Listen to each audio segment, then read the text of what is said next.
Bien entendu. Le fait que tu châties ton père peut donc plaire à Zeus et déplaire à Ouranos, plaire à Héphaïstos et déplaire à Héra. Oui. Alors, si je prends bien, une même action peut être à la fois agréable et désagréable aux dieux, c'est-à-dire être à la fois pieuse et impie. Mais c'est impossible, Typhon. Je t'en supplie, dis-moi ce qu'est la piété. Une autre fois, Socrate, j'ai affaire. Je te salue. Et que dirais-je, moi, dans ce procès?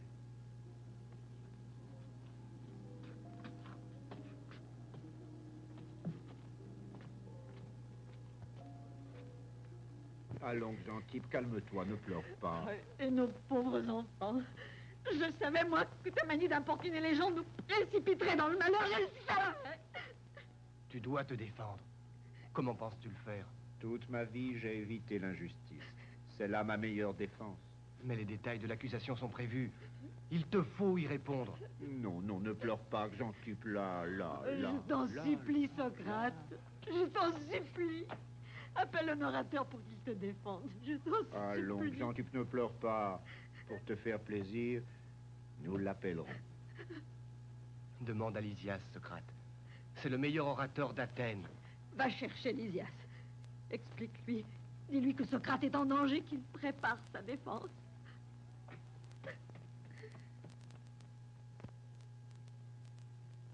Et tout d'abord, l'exorde. L'invocation rituelle, suivie bien sûr de l'éloge de tes juges, hommes de noble race, descendants de notre mère Athéna, conservateurs d'une sagesse divine, héritiers de la Grèce homérique, et d'une majesté telle que leur seule présence suffit à faire reculer les puissances du mal, à vaincre les ennemis d'Athènes. Qu'en penses-tu? En deuxième lieu, l'exposition. Je dirais par exemple, les accusateurs de Socrate, sans doute bien intentionnés, mais de faible jugement, pleins d'exaltation, sans esprit critique, sont venus devant l'Assemblée pour soumettre le cas d'un homme qui, d'aucune manière, ne mérite une telle attention. De qui s'agit-il? De Socrate, bien connu depuis des années pour son caractère excentrique, plein de douceur. De quoi s'agit-il? De doctrines que l'on dit nouvelles, dangereuses et propres à corrompre la jeunesse. Cela te va? Mon argumentation sera simple et se bornera à illustrer mon exorde.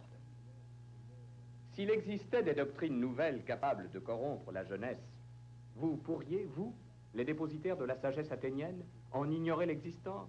Non. Vous les auriez connues, ces doctrines, bien avant nos accusateurs, et les auriez combattues. Quant à dire que Socrate peut corrompre la jeunesse, vous savez mieux que moi qu'il s'agit tout au plus de quelques jeunes gens beaucoup trop faibles pour pratiquer nos jeux et qui se consolent en se divertissant des excentricités d'un vieil homme. Je continue. Maintenant, pour la digression d'usage, j'attaquerai la partie principale de mon discours. Quel merveilleux paradoxe. Mais ne voir en Socrate qu'un vieillard qui provoque la risée, ce serait oublier notre passé. Ce passé dont vous êtes, vous, la vivante mémoire. Souvenez-vous, Socrate a été un soldat plein de courage, prêt à donner ses biens et sa vie pour défendre nos dieux. Il a été un athlète endurci à toutes les rigueurs de l'hiver. Il a été un juge respectueux jusqu'à l'excès de ses lois, que vous-même aviez promulguées. Et qui pourrait reprocher aux âmes simples leur fidélité? Ensuite, dans l'exhortation, je demanderai qu'on te fasse grâce. Non, non, Athéniens. Accuser Socrate, c'est vous offenser. Le connaissant depuis toujours, vous avez toujours été indulgent pour lui. Respectez la vieillesse d'un de nos anciens compagnons. En ces dernières années, épargnez quelqu'un que la mort, hélas, viendra bientôt nous ravir. Acquittez-le. Avec ce discours, Quelle sorte de bien fais-tu à mes juges? Mais je veux faire du bien à toi, Socrate, et non à tes juges. Tu serais donc prêt à leur faire du mal pour me faire du bien? Sans doute. Et comment peux-tu me faire du bien à moi si tu leur fais du mal? Tu penses sans doute que le plus grand bien est la vie. Oui. Ah. La vie dans le mensonge ou la vie dans la vérité? La vie dans la vérité. Mais si tu réponds aux mensonges de mes accusateurs par d'autres mensonges, si toutes ces flatteries me valent l'acquittement, la vie que m'aura obtenue ton éloquence ne sera-t-elle pas flétrie par cette triste ruse? Non, Lysias, la vie ne mérite d'être conservée que dans la joie.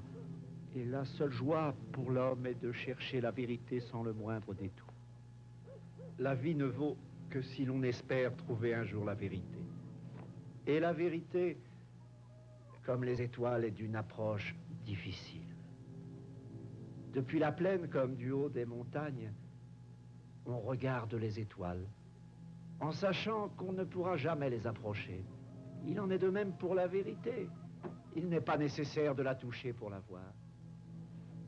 Veux-tu donc te faire condamner? Si la démocratie veut ma mort, elle doit avoir ses raisons. Tu es fou, Socrate. Tu sais ce à quoi les calomnies de Melitos vont t'exposer. Et souviens-toi, Canitos est un démagogue. Et Lycon un rhéteur. Tu ne peux pas ignorer que les Athéniens, avant toute chose, placent la science du discours. Je leur dirai la vérité à ma manière, et nous verrons s'ils me comprennent. À mon âge, je ne veux rien devoir à l'éloquence. À ton aise, Socrate. J'espère que tu réussiras. Lysias, Je me défendrai seul. une autre de tes folies. Tu finiras par te perdre. Tu as gâché notre vie. Mais pense au moins à nos enfants. C'est pour eux et pour toi que je parlerai à ma manière. Ils te condamneront, je le sais, ils te détestent. Ne me laisse pas seule, Socrate. Ne me laisse pas.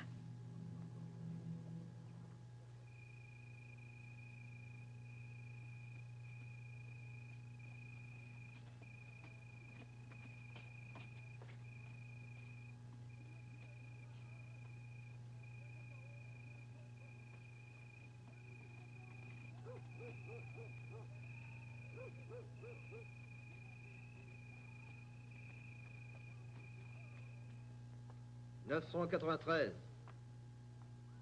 994, 995, 996, 997, 998, 999, 1000.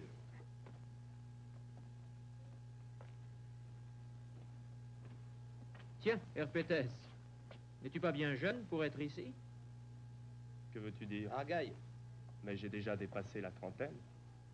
Et si les dieux le veulent, Fève noire. je peux être choisi comme membre de ce tribunal ou d'une autre assemblée. J'ai déjà prêté serment. Ah, par les dieux. On oublie comme le temps passe vite. Je te croyais beaucoup plus jeune. Fève noire. Antinakos.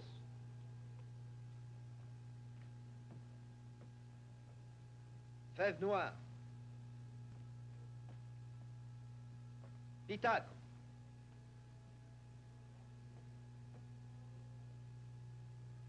Fève blanche.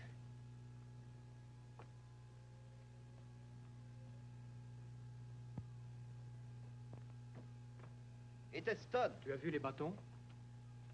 Cette fois, Notre-Dame porte la couleur rouge. Regarde, c'est la couleur de la fortune. Sais-tu pour quelle sorte de procès nous sommes jurés? Non. Comme à l'accoutumée, nous ne le saurons qu'en écoutant les témoins. Aujourd'hui, les dieux nous sont contraires. Tous sont exclus. S'il en est de même avec les autres dèmes, il sera difficile de constituer une assemblée de 501 juges. Ne t'inquiète pas, la loi l'exige. Et à ma connaissance, on y est toujours parvenu. Nous devrons peut-être attendre aujourd'hui, plus que d'habitude. Écrate. Mais la chance tournera, et l'Assemblée sera constituée. Fève blanche.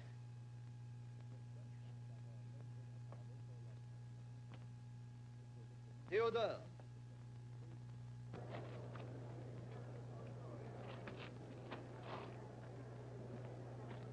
Hé, ta contre-marque pour recevoir les 3 obols qui te reviendront à la fin du procès. Voilà.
Athéna, fille de Zeus, mère de la sagesse, de la guerre et des arts, toi qui nous as donné l'olivier et l'usage du gouvernail, souviens-toi des sacrifices que nous t'avons faits, que ton jugement nous inspire, que ton égide nous protège.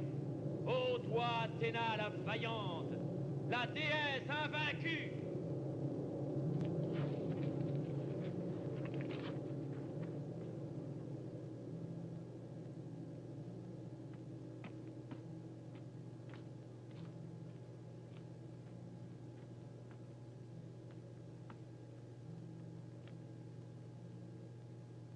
Vous, citoyens qui avez été désignés par le sort, avec l'assentiment de nos dieux, sachez que vous devez vous prononcer et rendre votre sentence à l'occasion de ce procès qui est intenté par Mélétos, avec l'appui d'Anitos et de Lycon contre Socrate. Mélétos, fils de Mélétos, accuse Socrate, fils de Sophronisque, des crimes dont la liste suit. Premièrement, Socrate ne croit pas aux dieux d'Athènes. Deuxièmement, Socrate prône de nouvelles croyances. Troisièmement, Socrate corrompt la jeunesse. L'accusateur demande la peine de mort. La parole est au premier accusateur. La parole est à Mélétos.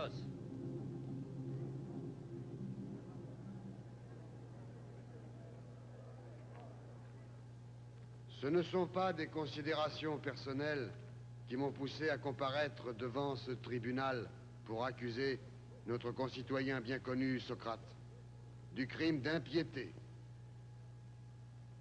mais l'amour de notre cité.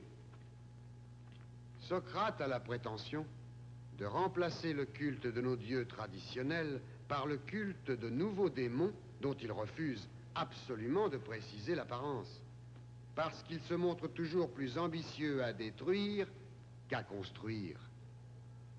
Et son crime, alors que nous venons à peine de retrouver la paix, nous fait craindre que se déchaîne contre notre patrie et contre Athènes la juste colère de nos dieux. Mon âme est affligée. Mais je sais qu'il est de mon devoir de requérir la peine de mort contre Socrate. L'existence même d'Athènes se trouve maintenant entre vos mains.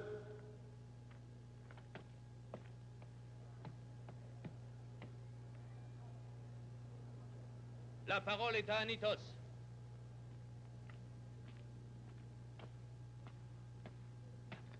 Athéniens, vous tous me connaissez depuis longtemps et savez que le destin m'a déjà frappé sans pitié. Par la faute de Socrate, à cause de la détestable influence qu'il a eue sur mon malheureux fils. Mais ce n'est pas seulement le chef d'une famille qui vient...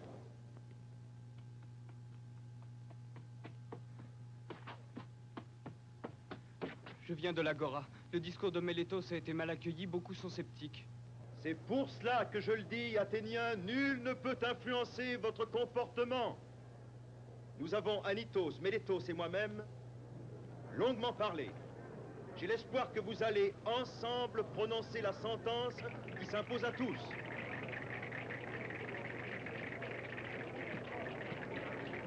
Étant donné les accusations, je déclare que le cas exposé est de nature criminelle. Nous avons entendu les accusations. La parole est maintenant à l'accusé. La parole est à Socrate.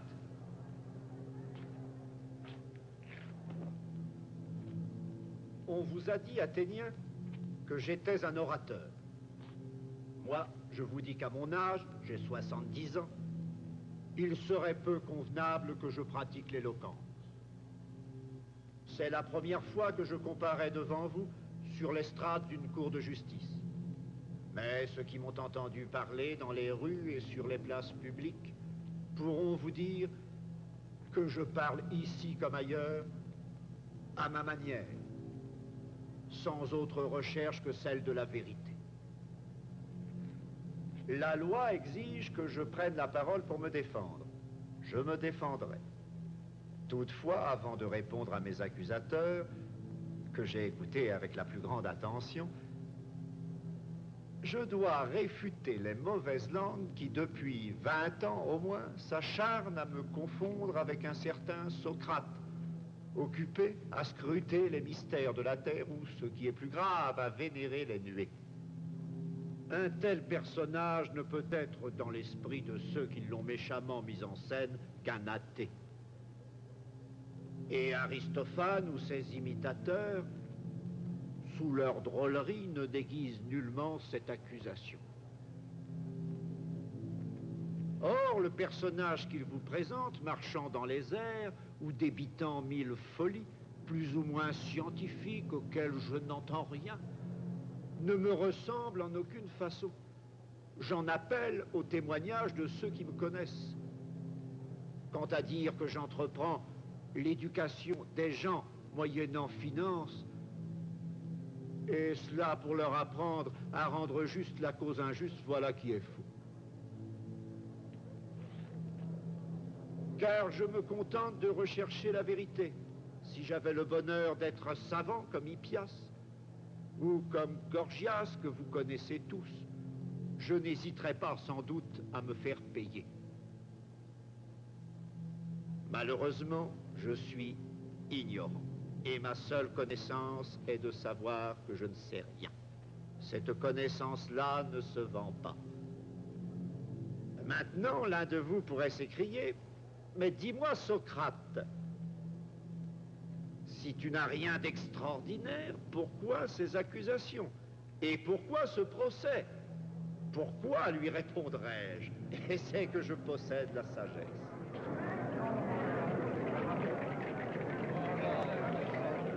Ne vous indignez pas, Athéniens. Mon témoin est le dieu de Delphes. Vous avez tous connu Clérophonte. Pour moi, c'était un ami d'enfance. Et sa mort m'a bouleversé. Pour vous, c'était un démocrate. Un homme qui, sous l'occupation de Sparte, connut l'exil. Son frère est ici, et il témoignera pour moi en son nom.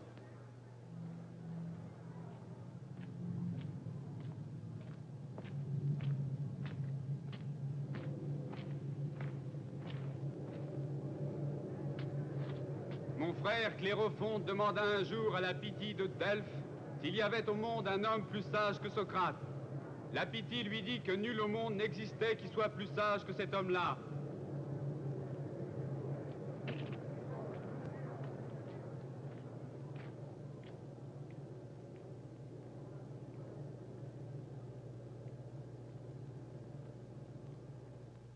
Cette réponse de l'oracle me stupéfia, car je n'avais pas la conscience d'être un sage.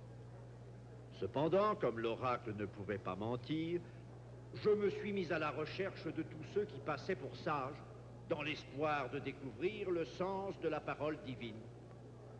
Après avoir interrogé un grand nombre d'hommes parmi les plus éminents, je compris soudain ce que l'oracle avait voulu dire. J'étais le plus sage, car ces hommes politiques, ces écrivains, ces artisans avaient la présomption du savoir ne sachant rien, tandis que moi, Socrate, j'avais toujours eu la conscience de mon ignorance. Je me suis fait beaucoup d'ennemis, car souvent ce sont les personnages les plus puissants qui ont les plus grands défauts. Mais je suis resté au service du Dieu qui m'oblige à rechercher la vérité, même si cette recherche fait apparaître que ceux qui disent la connaître en réalité ne la possèdent pas.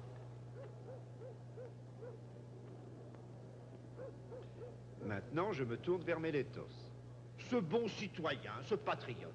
Et je vous dis, moi, que ce Mélétos est coupable. Car il me traîne en justice, en faisant semblant de s'intéresser à des choses dont il ne connaît rien. Réponds à ma question, Mélétos. N'attaches-tu pas une grande importance à l'éducation de la jeunesse? Si, très grande. Puisque tu prétends que c'est moi, Socrate, qui corrompt la jeunesse, tu sais sûrement qui la rend meilleure. Eh bien, réponds. Ton silence pourrait faire croire au tribunal que tu n'en sais rien. Dis-moi, qui peut rendre la jeunesse meilleure? Ce sont la religion et les lois. Et qui a la meilleure connaissance de ces lois? Mais regarde autour de toi, Socrate. Ce sont tes juges. Tous ou bien certains d'entre eux? Tous. Par le chien, c'est une bonne nouvelle. Et ceux-là, là-bas, qui nous écoutent, eux aussi ont une bonne influence sur la jeunesse? Sans nul doute. Et les membres du Conseil? Les membres du Conseil également. En somme, tous les Athéniens ont une bonne influence sur la jeunesse, sauf Socrate qui, lui, la corrompt. C'est bien ce que tu dis? Oui, et de toutes mes forces. Quel pauvre homme que ce Socrate. Quel horrible destin. Et quel grand bonheur s'il était vrai que tous dans la cité ont une bonne influence sur la jeunesse. Quand un seul homme, ce pauvre Socrate, la corrompt. Tu viens de démontrer, Mélétos, que tu n'as pas la moindre connaissance des problèmes au sujet desquels tu me traînes en justice. Mais dis-moi encore, n'est-il pas vrai que les méchants font toujours du mal à ceux qui les approchent, tandis que les bons leur font toujours du bien? Si, j'en conviens. Et connais-tu quelqu'un par hasard qui préfère les mauvais traitements aux bons? Non, quelle question? En m'accusant de corrompre la jeunesse, c'est-à-dire en m'accusant de la rendre méchante, prétends-tu que je la corromps volontairement ou involontairement? Volontairement, j'en suis persuadé. Qu'est-ce à dire, Mélétos? Tu sais que les méchants font toujours du mal à ceux qui les approchent, et tu prétends qu'à mon âge, je ne le saurais pas. Tu prétends donc que je rends méchants ceux qui m'entourent, tout en sachant que je risque d'être maltraité par eux? Non, Mélétos. Ou bien je ne corromps pas la jeunesse. Ou bien si je le fais, c'est sans le vouloir, et dans ce cas, ma faute involontaire n'est pas du ressort de ce tribunal. Bien dit, Socrate, tu as raison! Et même si l'on imagine que j'ai pu corrompre la jeunesse, comment expliques-tu que ces jeunes gens, ayant grandi, ne soient pas ici pour me le reprocher, eux-mêmes, ou du moins leur père ou leur frère? Je vois Criton, père de Critobule, Adimante, père de Platon, Lausanias, père d'Antisthène, et d'autres encore. Pourquoi ne témoignent-ils pas contre moi? Pourquoi ne les as-tu pas cités pour soutenir ton accusation? Tu dis maintenant que je corromps la jeunesse en l'incitant à ne plus croire aux dieux de la cité pour se rallier à d'autres croyances. Prétends-tu que mes dieux ne sont pas ceux de la cité, ou veux-tu dire que je ne crois en aucun dieu? J'affirme que tu ne crois en aucun dieu. À la différence des autres hommes, je ne croirais donc pas que la lune et le soleil sont des dieux. Par Zeus, citoyen, c'est vrai qu'il le nie. Il affirme que le soleil n'est qu'une pierre, et que la lune n'est pas autre chose qu'une sorte de terre. Mais mon pauvre Mélétos, tu me confonds avec Anaxagore. Et cette confusion n'est pas flatteuse pour le tribunal, qui est mieux informé que toi. Tout le monde sait que ce sont les livres d'Anaxagore qui regorgent de telles propositions. Et ne serais-je pas ridicule de m'approprier des idées qui ne sont pas les miennes? Enfin, pour en revenir à la question que je t'ai posée, est-il donc vrai que je ne crois à aucun dieu? Tout à fait vrai.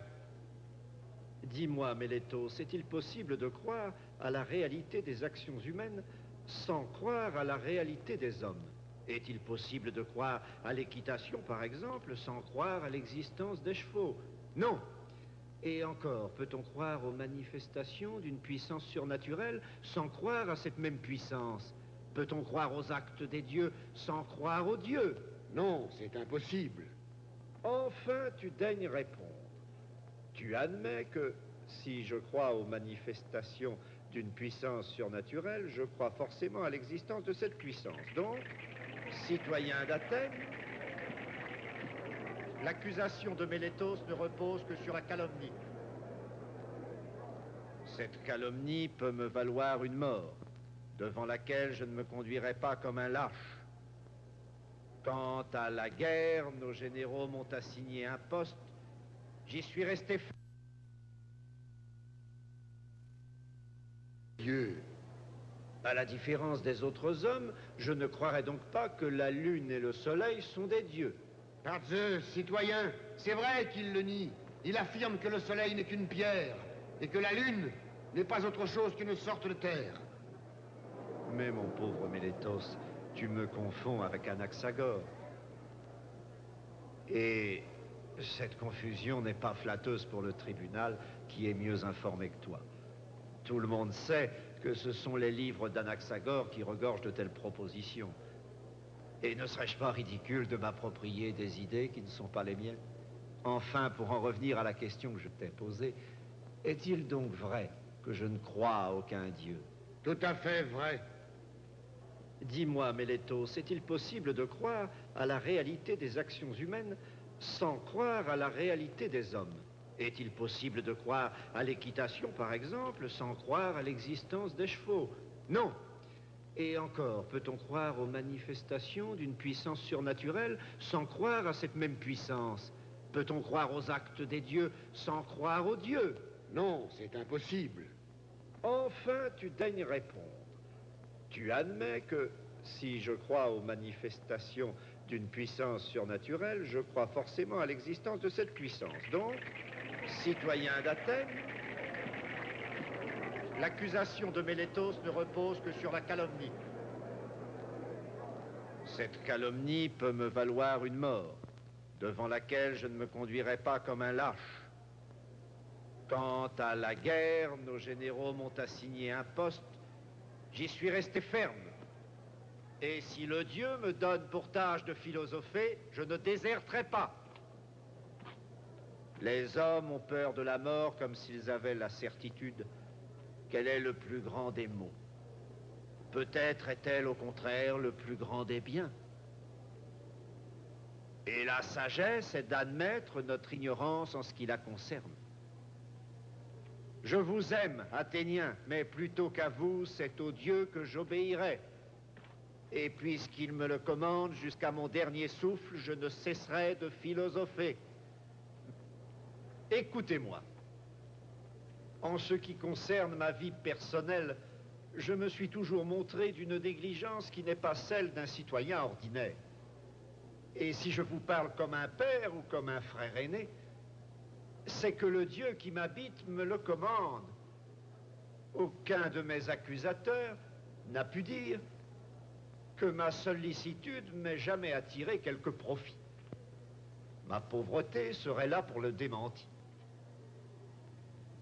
Maintenant, il peut paraître étrange que, prodiguant mes conseils à chacun, je n'ose jamais à l'Assemblée donner ces conseils à tous. Cela vient d'une manifestation extraordinaire qui se produit en moi. Une voix qui me détourne de la politique chaque fois que je veux en faire. Cette voix, d'ailleurs, m'a sauvé la vie. Car si j'avais fait de la politique, je serais mort depuis longtemps. Et maintenant, citoyens d'Athènes, j'ai terminé mon discours. Je n'essaierai pas de vous inspirer de la pitié, ni de vous arracher l'acquittement. Souvenez-vous simplement que le Dieu m'a mis ici pour tenir la vérité en éveil. Si vous vous laissez convaincre par mes accusateurs, vous me tuerez. Et le Dieu, après ma mort, ne vous enverra plus jamais personne qui me ressemble. Il vous plongera dans une interminable torpeur. Réfléchissez. Je m'en remets à vous, qui jugez selon les lois que je respecte. Que votre décision soit la meilleure pour nous tous.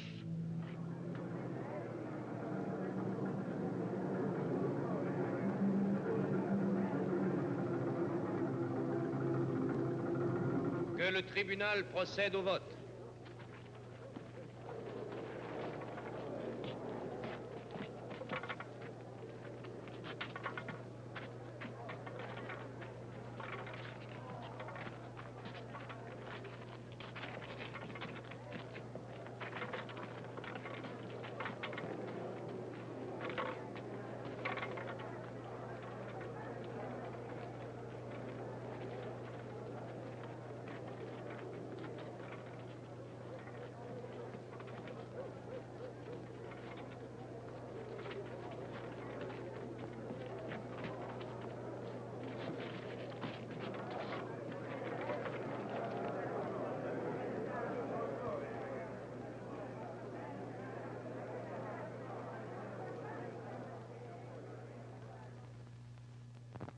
Maintenant, je suis sûr qu'ils vont l'acquitter. Il est impossible qu'ils le condamnent. Tu es bien optimiste. Ces gens-là sont ses ennemis, et toute sa vie, ils l'ont combattu. Quoi qu'il en soit, s'il est condamné, Socrate pourra proposer que la peine de mort prononcée contre lui soit commuée. C'est la loi. Et que va-t-il proposer? Eh, qui le sait? N'est-il pas imprévisible? Écoutons maintenant le résultat du scrutin. Après le décompte du scrutin et des votes, Socrate a été déclaré coupable par une majorité de 60 votants. Que proposes-tu pour alléger ta peine? De nouveau, tu as la parole.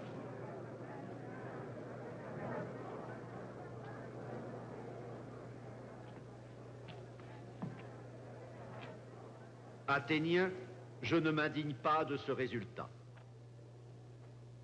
Je m'étonne même d'être condamné à une si faible majorité. Quant au châtiment, Mélétos propose la mort. À mon tour, quelle peine dois-je vous proposer? Quelle peine infliger à un homme qui a toujours sacrifié son ambition personnelle à l'intérêt de ses concitoyens? Pour être juste, il ne faut pas le châtier, mais au contraire lui accorder quelques récompenses. Et je parle maintenant comme s'il s'agissait d'un homme quelconque, et non de moi, Socrate. D'une part, cet homme est pauvre, d'autre part, il doit continuer son œuvre. Où mettons les citoyens illustres pour qu'ils puissent vieillir à l'abri du besoin? Où mettons les bienfaiteurs de la cité? Au Prytanée. C'est donc au Prytanée que vous devez m'envoyer. Réfléchis, Socrate. Ne cherche pas à provoquer l'Assemblée. Cet homme a bafoué la dignité du tribunal. Mais que proposer d'autre? Une amende? Autant dire la prison à vie, car je n'ai pas d'argent pour la payer. L'exil? À mon âge, m'en aller en terre étrangère. Si mes concitoyens ne me supportent plus, comment des étrangers le feraient-ils? Non, s'il faut parler selon la justice, je réclame ce qui est juste, que l'on me loge et nourrisse au Prytanée. La proposition de l'accusé a été selon la loi mise aux voix. Nous vous donnons le résultat. Sa proposition a été rejetée. L'Assemblée condamne Socrate à la peine de mort par 140 voix de majorité. L'exécution, selon l'usage, devrait avoir lieu avant le prochain coucher du soleil. Cependant, notre cité est entrée hier dans sa période annuelle de purification.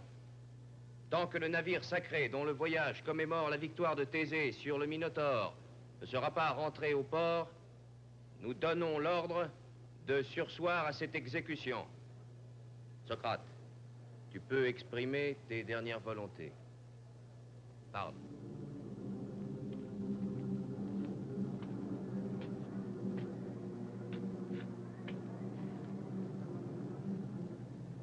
Citoyens d'Athènes, si vous aviez patienté quelque temps encore, la mort serait venue d'elle-même vous débarrasser de ma présence. Nous sortirons de cette assemblée, moi, condamné à mort, vous, mes juges, condamnés par la vérité. Et tout le temps qui vous reste à vivre sera marqué par l'injustice que vous venez de commettre. Ni ce matin, quand je suis venu devant ce tribunal, ni tout à l'heure, quand je suis monté sur cette estrade, ni à aucun moment de ce procès, la voix divine n'a critiqué mon attitude ou mes paroles. Pourquoi? Parce que les événements de cette journée étaient voulus par les dieux. Quant à la mort, ou bien c'est un sommeil interminable, ou bien le séjour de l'âme dans une demeure éternelle.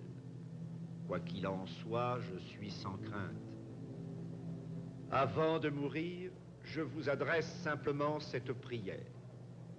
Quand mes enfants seront devenus des hommes, si jamais ils font preuve de la moindre présomption, tourmentez-les comme je vous ai tourmenté. Et si jamais ils préfèrent à la vérité la richesse, blâmez-les comme je vous ai blâmé. Si vous faites cela, vous m'aurez donné à la fin du compte ce qui est mon dû en justice. Mais voici qu'est venue l'heure de nous séparer. Moi pour mourir, vous pour vivre. Quel est le meilleur destin? Personne ne le peut dire, sinon la divinité elle-même. Je vous salue.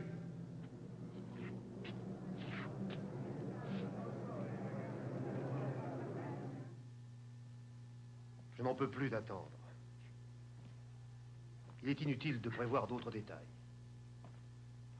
Il nous faut exécuter notre plan en tenant compte de ce qui est prévu. Nous avons payé les guides. Et les gardiens de la prison subissent l'influence de Socrate. Eux-mêmes ont admis qu'il était un condamné, comme ils n'en avaient jamais connu.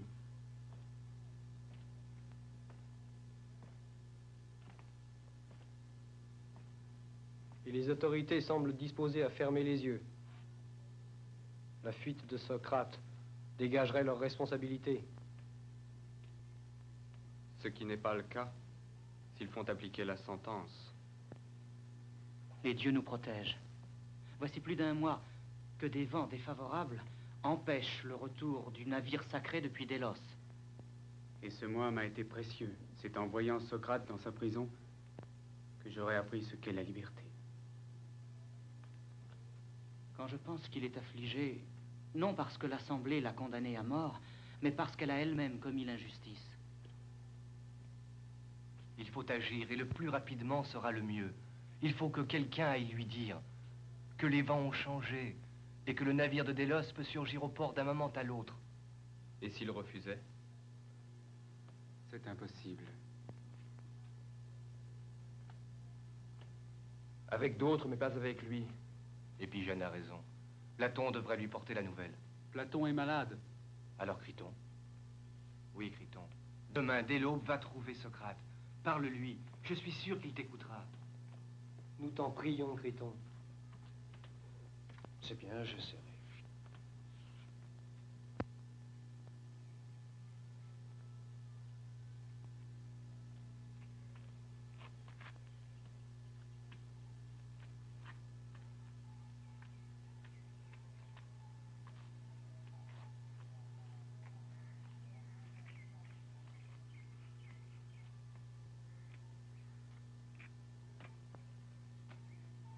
Tu viens plus tôt que d'habitude? Que se passe-t-il? Rien, je veux être seul avec Socrate. Et ce n'est qu'à la première heure du jour que l'on est sûr de le trouver seul dans sa prison. Entre.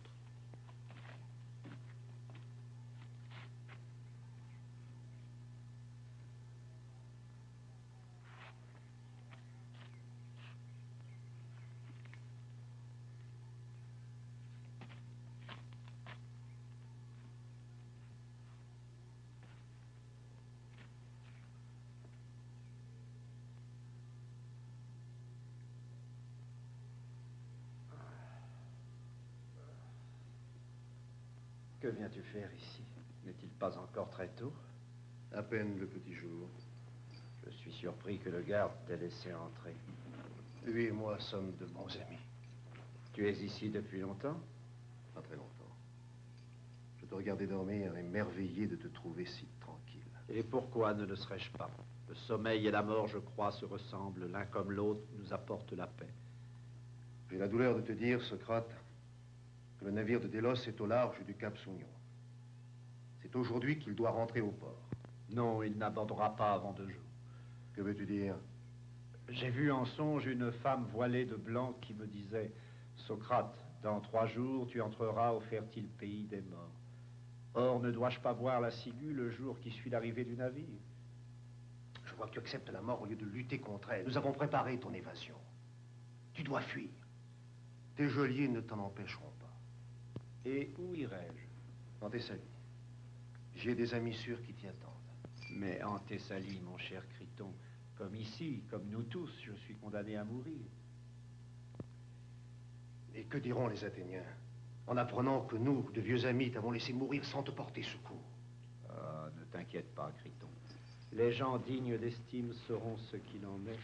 Quant aux autres, il est inutile de leur prêter attention. Tu as tort de ne pas y prendre garde. Ce sont les plus nombreux qui sont capables de commettre le pire des crimes. N'est-ce pas ceux-là qui, l'autre jour, t'ont condamné? Ah, tu te trompes. S'ils étaient capables de commettre le plus grand crime, ils seraient également capables de faire le plus grand bien. Mais enfin, tu te dois de vivre, Socrate. Pourquoi? N'ai-je pas accompli ma tâche? Et fuir ne serait-ce pas l'action d'un homme injuste et lâche? Imagine qu'au moment de sortir de cette prison, les lois d'Athènes se dressent devant moi et m'interpellent. Où vas-tu, Socrate? me dirait-elle. Veux-tu nous détruire? Et est-il possible à un État de survivre quand les jugements qu'on y rend restent sans force? Jusqu'à présent, nous te suffisions. Tu étais notre ami. N'es-tu pas né ici? N'as-tu pas procréé ici? N'as-tu pas toujours vécu en nous respectant, même contre l'avis de tous? N'est-ce pas commettre l'injustice que de se rebeller aujourd'hui contre nous? Oui, tu as raison. Et où irais-je, Criton? Dans une autre cité? À Thèbes, à Mégare? J'y serai accueilli comme un personnage suspect et finalement l'on dira de moi que les juges d'Athènes ont bien fait de me condamner. Qu'à mon âge, n'ayant plus que peu de temps à vivre, je me montre au mépris des lois les plus nécessaires, acharné à rester vivant. N'est-ce pas une folie propre à m'attirer toutes sortes de sarcasmes? Et mes fils, les emmènerai-je avec moi en terre étrangère? Si tu nous les laisses ici, nous tous prendrons soin de leur éducation. N'en sera-t-il pas de même si je bois la ciguë? Non, Criton. Si je meurs, ce n'est pas par la faute des lois, mais par la faute des hommes. Et si je réponds à l'injustice par l'injustice, au mal par le mal, ne commettrai-je pas l'impiété? Je sais qu'arrivé au pays des morts, je pourrais répéter cela pour ma défense et que les lois de l'au-delà m'accueilleront alors avec tendresse. Toutes les paroles que je prononce devant toi m'envahissent et je ne peux en prononcer d'autres. Je les entends chanter comme le son d'une flûte et je suis comme les corybantes dans leur délire, possédés d'une musique céleste. Parle si tu as quelque chose à dire. Je n'ai rien à te dire d'autre, mon cher Socrate. Alors va en paix, nos amis t'attendent. Quant à moi, laisse-moi suivre le chemin que le Dieu m'indique.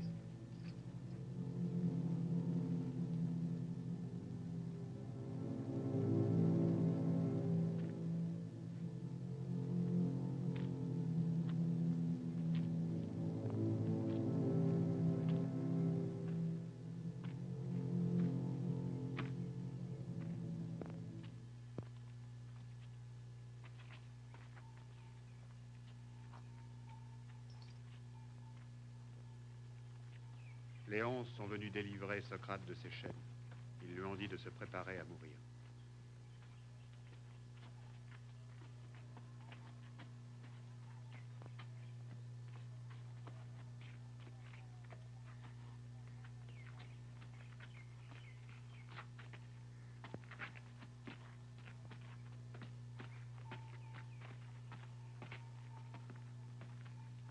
Vous allez pouvoir lui rendre visite pour la dernière fois.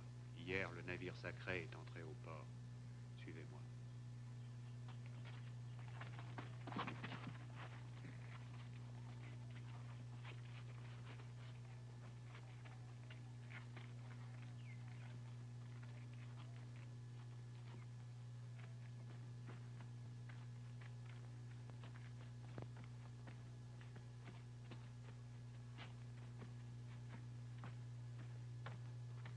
Tout à l'heure, j'avais mal. Maintenant, j'éprouve du plaisir.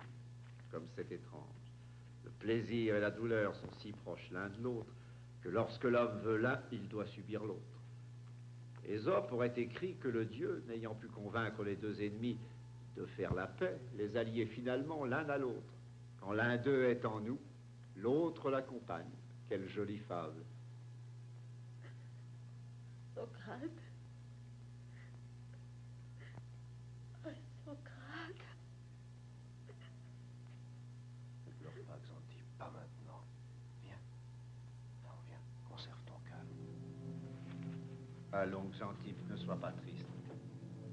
Partez, mes enfants. Partez en paix.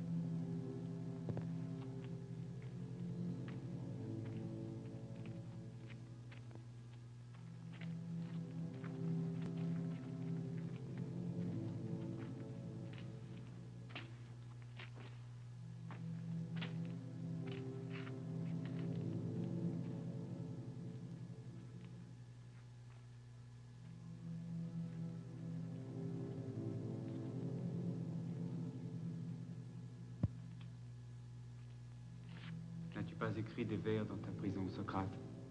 Evnos nous l'a dit. Je ne voudrais pas lui faire concurrence. Demain, il te faudra les raccourcir en signe de deuil.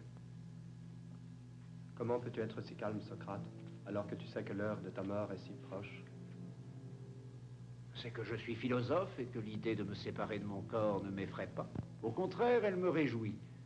Le philosophe devrait donc hâter l'heure de sa mort? Non, car il faut respecter la volonté des dieux.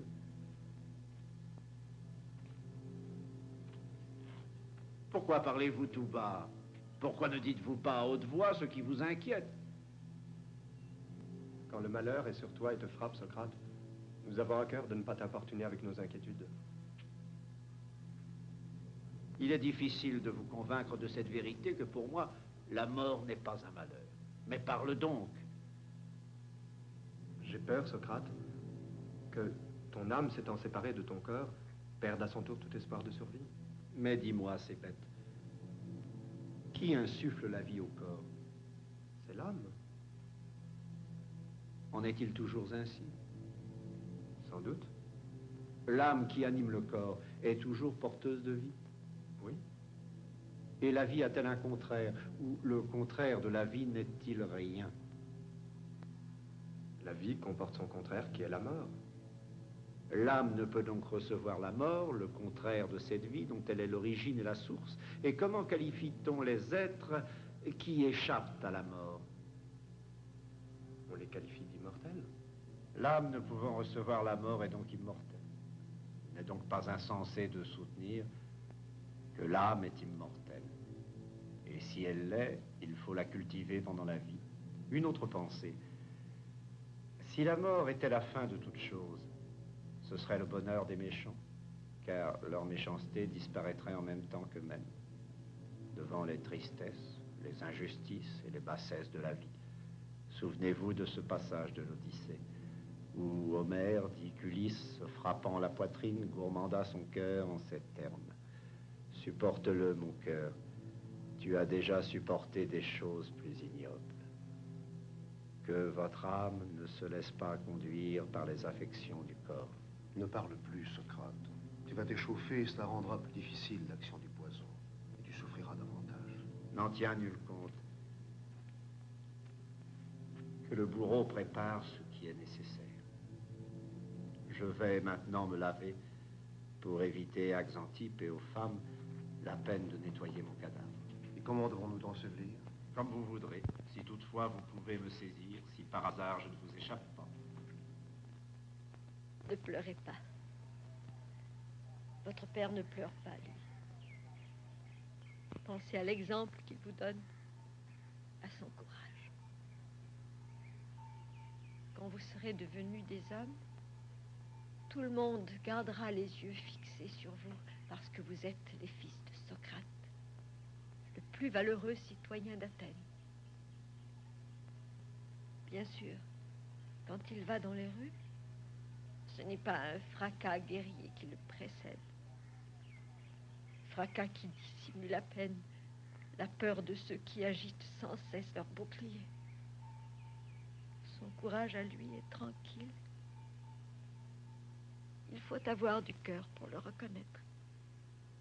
Jamais il ne s'est abaissé à flatter quiconque. S'il dit clairement ce qu'il pense, c'est qu'il ne parle pas pour son bien à lui, mais pour le bien de tous. Ne pleurez pas. Vous êtes les fils d'un héros. Comme tu es sage, Xantippe.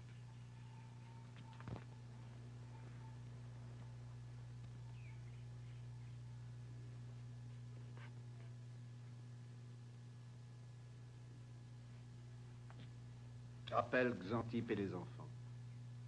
Et vous, donnez-leur l'exemple. Restez calme.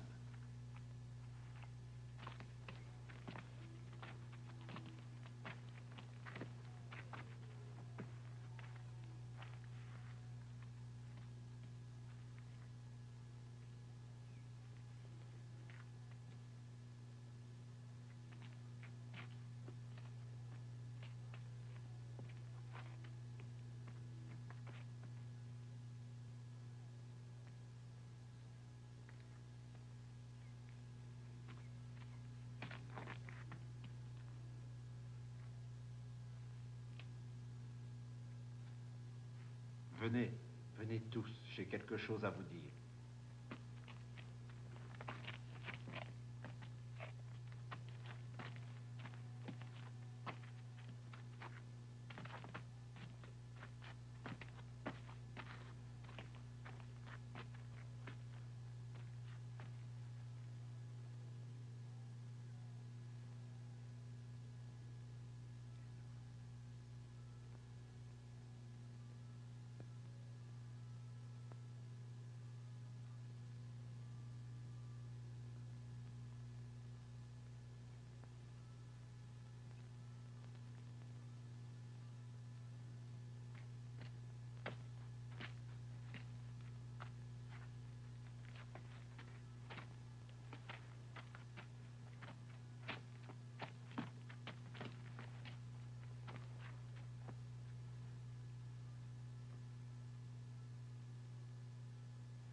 Tu meurs, et ta mort est injuste.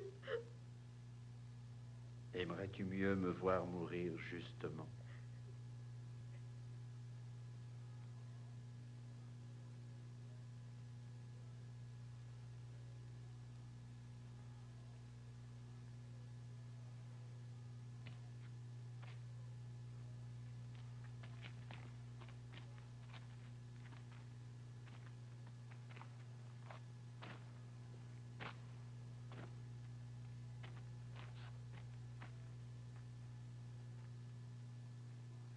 Eh bien, mon ami, c'est toi qui es compétent en matière de poison. Que faut-il que je fasse? Quand tu auras fini de boire, marche jusqu'à ce que tu te sentes les jambes lourdes. Ensuite, allonge-toi et laisse le poison faire son œuvre.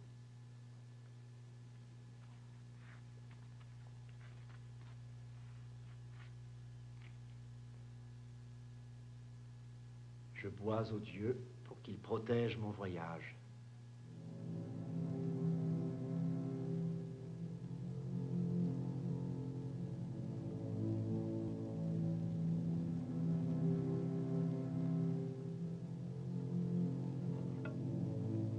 Pourquoi pleurez-vous? Ne savez-vous pas que depuis le jour de ma naissance, la nature m'a condamné à mourir? Si nous avons renvoyé Xanthippe, c'était pour éviter ces lamentations. Montrez-vous ferme.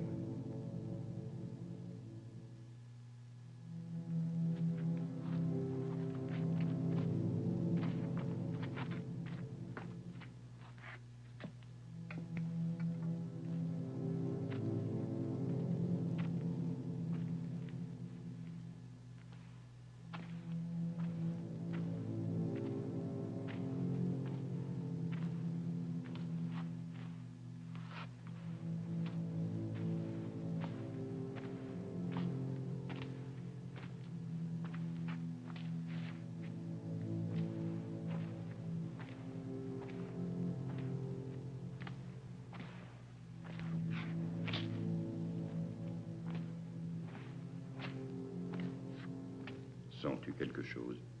Non. Quand le poison envahira ton cœur, tu partiras.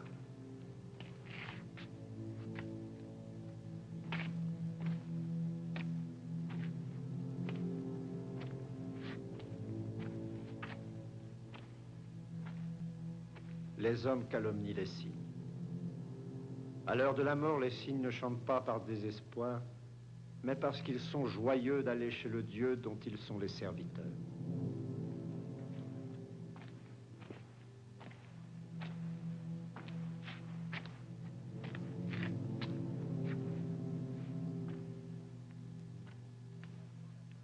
Mes jambes se font lourdes.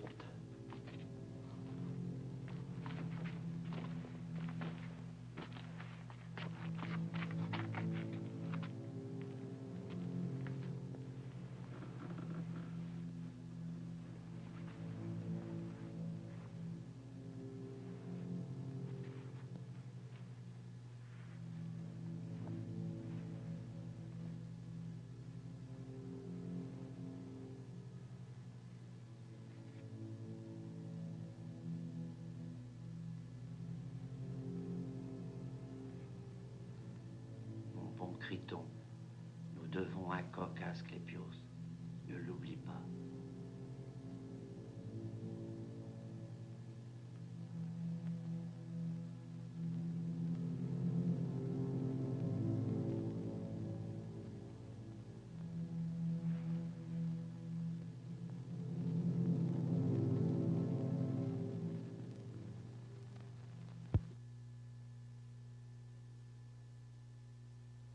C'était un film de Roberto Rossellini. C'était un portrait de l'un des grands penseurs de tous les temps, Socrate.